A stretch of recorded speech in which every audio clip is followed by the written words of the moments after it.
Online തട്ടിപ്പുകളും വ്യാജ പ്രചാരണങ്ങളും വർദ്ധിച്ചുവരുന്ന കാലത്ത് സുരക്ഷിതമായി ഇന്റർനെറ്റ് ഉപയോഗിക്കുന്നതിനുള്ള ബോധവൽക്കരണം നൽകുകയാണ് ഈ ദിനം ലക്ഷ്യമിടുന്നത്.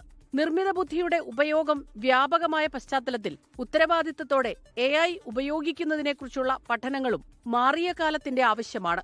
ഓൺലൈൻ ഇടങ്ങൾ കൂടുതൽ സുരക്ഷിതമാക്കാൻ ഒന്നിച്ചു പ്രവർത്തിക്കണം. ടുഗെദർ ഫോർ ബെറ്റർ ഇന്റർനെറ്റ് എന്നതാണ് ഇത്തവണത്തെ സന്ദേശം. സാങ്കേതികവിദ്യയുടെ പുരോഗതി നിരവധി നേട്ടങ്ങൾ കൊണ്ടുവരുമ്പോഴും സുരക്ഷിതമായി ഉപയോഗിക്കാനറിയാത്തത് ഗുരുതര പ്രത്യാഘാതങ്ങൾക്ക് കാരണമാകുന്നുണ്ട്. സോഷ്യൽ മീഡിയയിൽ സ്വകാര്യത സംരക്ഷിക്കുന്നതിനുള്ള മാർഗങ്ങൾ, സൈബർ സുരക്ഷ, ഓൺലൈൻ ഭീഷണികൾ എന്നിവയെക്കുറിച്ച് ബോധവൽക്കരണം നടത്തുന്നു. 2004 ആരംഭിച്ച ഈ ക്യാമ്പയിൻ UK സേഫർ ഇന്റർനെറ്റ് സെന്ററിന്റെ നേതൃത്വത്തിലാണ് ആഗോളതലത്തിൽ സംഘടിപ്പിക്കുന്നത്. രാജ്യത്ത് ഇന്ത്യൻ കമ്പ്യൂട്ടർ എമർജൻസി റെസ്പോൺസ് ടീമിന്റെ നേതൃത്വത്തിലാണ് ദിനാചരണം. Research desk 24.